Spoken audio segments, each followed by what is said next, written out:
Back at Grand Slam track, women's 200, Melissa Jefferson Woodard. She's Mrs. Grand Slam right now. That's right. And here's Gabby Thomas, who's back in the short sprints. She was second in Miami. She won the long sprints in Kingston. So I know she wants a little bit of revenge here on Melissa Jefferson Woodard. Tamari Davis, second in Miami over this distance. And that was Dina Asher-Smith. Oh, sorry, my bad.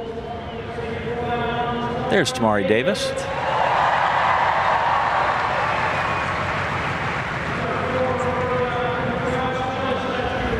Jaden Mays there. Another one of those fast Oregon Ducks from the Olympic trials in 2024 in this event. Made it through to the finals.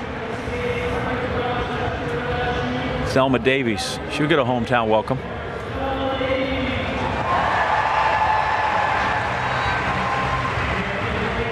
And rounding out the field, this is Solera Barnes. Had a breakout indoor season. The U.S. indoor champion at 60 meters.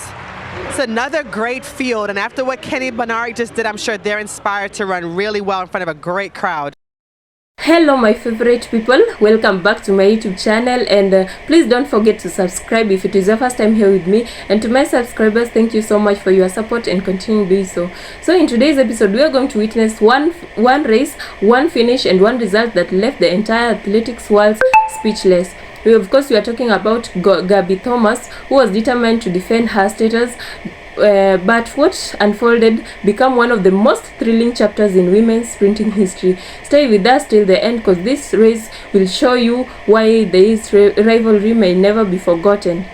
And all credit goes to the original broadcaster of this video. We get moving here because Dina Asher-Smith is running a cracking bend and also going well. Jefferson Woodard into the home straight with a good 2-meter lead. Oh, wow. Can Gabby Thomas hold this in?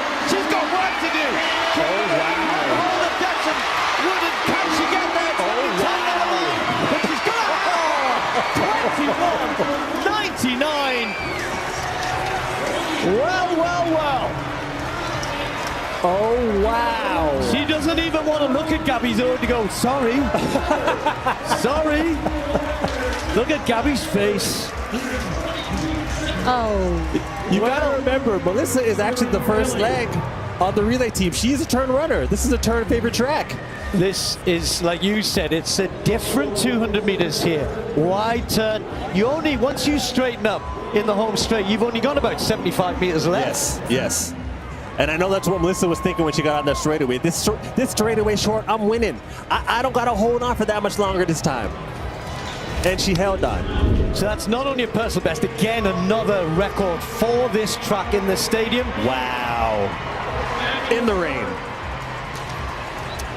I mean, at this point, you think, well, Gabby didn't get a good start because you're thinking, Dina Asher-Smith was up on it, but then you suddenly realize Jefferson Woodard is out there, but Gabby normally hauls people in, doesn't she? She does. But sometimes when people are that far out there, I know there had to be a moment where Gabby was like, hold on a second, she actually is kind of far. There might have been a bit of panic getting into the straightaway because there was a lot of ground to make up. And you can see on Melissa's face, she knows that Gabby's going to be coming, but she has to hold on, and she did hold on and had the strength to be able to maintain in this 200. A huge win over the Olympic champion in the 200 meters. And she wanted that bad. You look at game, still a world force in 200 and 100 meter running, British record holder. The Olympic champion, Gabby Thomas, serenely made her way through the rounds in Paris, had such a great season last year. Really looking forward to seeing a race here. The previously mentioned Nasser of Bahrain. Last weekend in the Dominican Republic, she ran the quickest 400 in the world yet this year. Yes, it's early, but she's in good form. Then we've got Nikisha Price, the first Jamaican ever to run under 49 seconds. And again, a pretty decent 200 meter runner, but this is not her main event. Same for Alexis Holmes. Her top 9 times out of her top 10 were all set in 2024. So an improving athlete. 25-year-old, as I said, come over after the World Indoor Championships in China. Well, Paulino, who moved to the 400, I guess probably in around about 2020, and has dominated that event, certainly last year. Talitha Diggs in lane 2. And then Stacey Ann Williams of Jamaica. Fresh from a new indoor 400 personal best. Lane 1 maybe tough in this 200 then. Hansen, what we're looking for here? Well, Paulino needs to at least come out of here with at least 5 points, because obviously to win, you get a little boost with the 12 points to win the deuce. Gabby and Dina are really going to be battling for that, and I think that they know that they're going to have a good chance at that 100K if they jump out in front with the points in this early race. Spoke to Dina like yesterday, and Dina actually said that she's really focused on that 4. Very confident about her too. So that 400 is going to be something special when she gets out there. Dina Asher-Smith in lane 8. Gabby Thomas, Olympic champion, in 7. Safely away first time. Asher-Smith got out pretty good. Natson just got left a little bit. You'd expect that by the 2 sprinters on the outside. But it's Gabby Thomas around the top end who's just got half a metre on Dina Asher-Smith. And Thomas normally starts to go away from this point. Natson running well in 3rd at the moment. And then there's a battle with Paulino charging down the last 30-40, but it's going to be Gabby Thomas. Asher-Smith might just hang on here. It's Gabby Thomas, but Paulino with a real surge, taking 2nd place, and that will be really, really significant.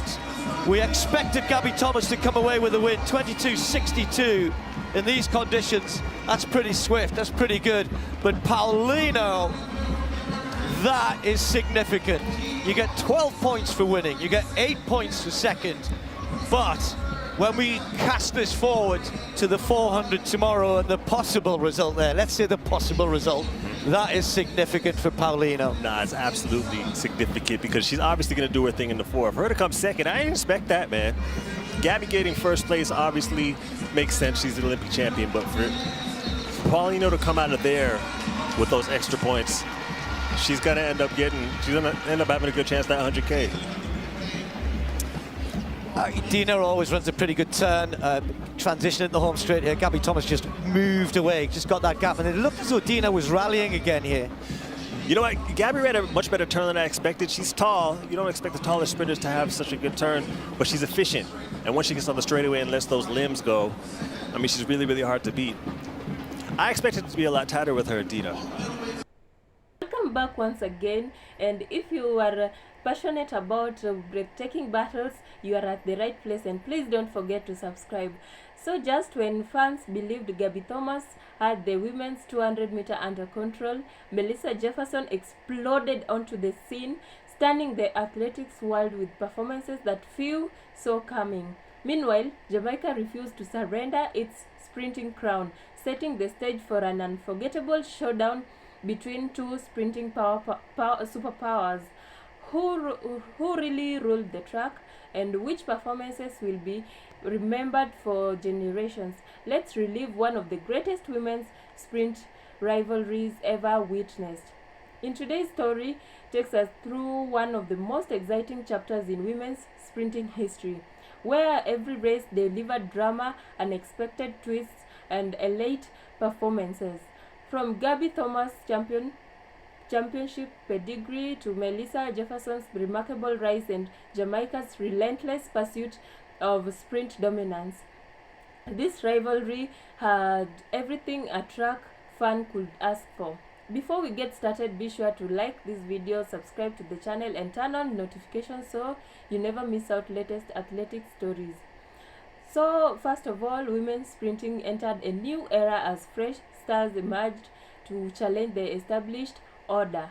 For years, Jamaica built a reputation as the home of world-class sprinters. The nation's success inspired generations of athletes and made every international championship exciting. But the US responded with an exceptional crop of talent. Among them was Olympic champion Gabby Thomas, whose speed, consistency, and composure made her one of the world's most respected 200-meter runners. Then came Melissa Jefferson, known first for her explosive performances in the 100 meters. Jefferson steadily evolved into a complete sprinter. Race after race, she gained confidence, sharpened her technique, and proved she belonged among the very best. Soon every meeting between these athletes became must-watch television. Every time the starting gun fired, expectations were sky high. Gabby Thomas relied on experience, smooth curve running, and an incredible strong finish. Melissa Jefferson brought fearless racing, explosive acceleration, and a growing belief that she could defeat anyone. Then came the surprises. Melissa began producing victories that stunned fans and reminded that the athletics world that no champion remains untouchable forever. Meanwhile, Jamaica continued producing elite competitors determined to restore complete dominance. The rivalry became bigger than individual athletes. It became USA versus Jamaica. Every championship, every Diamond League meeting, and every major final carried enormous pressure because nobody knew who would cross the line first. Why these races captivated the world? What made these contests unforgettable wasn't just the fast times, it was the unpredictability. Of course, it was indeed the unpredictability. Unlike eras dominated by a single athlete, this generation featured several women capable of winning on any given day. A perfect start, a stronger bend, or a powerful final 50 meters. Those tiny differences often decided the winner. Fans debated every result, experts struggled to predict outcomes, social media erupted after nearly every race. These athletes weren't simply competing. They were pushing each other to run faster and elevate women's sprinting to extraordinary heights. The story is far from over. Both the US and Jamaica continue producing exciting young sprinters eager to challenge the world's best. With future World Championships and Olympic Games approaching, the battles promise to become even more intense. Records may fall, new stars will emerge, but the rivalry between these sprinting giants will continue to define the sports. So as I conclude, whether you will cheer for Team USA or Team Jamaica or simply appreciate greatness, one thing is undeniable, if you may agree with me.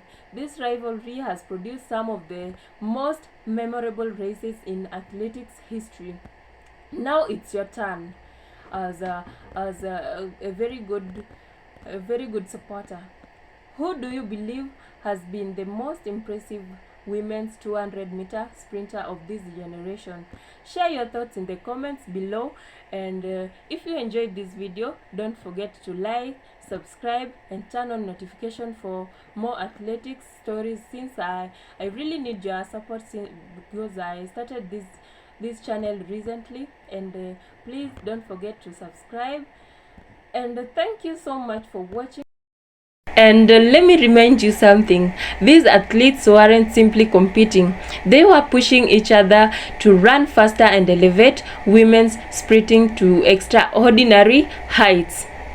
Unlike eras dominated by a single athlete, this generation featured several women capable of winning on any given day, on any given time. And what made these contests unforgettable wasn't just the fast times, it was the unpredictability of the athletes. And why was this race captivating the whole world? It was a perfect start, a stronger bend at the corner there, and a very powerful final 50-meter race. Those differences decided the winner.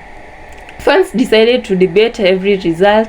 Experts struggled to predict outcomes, but they couldn't. Social media erupted after nearly every race, and the difference was there. So thank you so much for watching, and see you until the next video.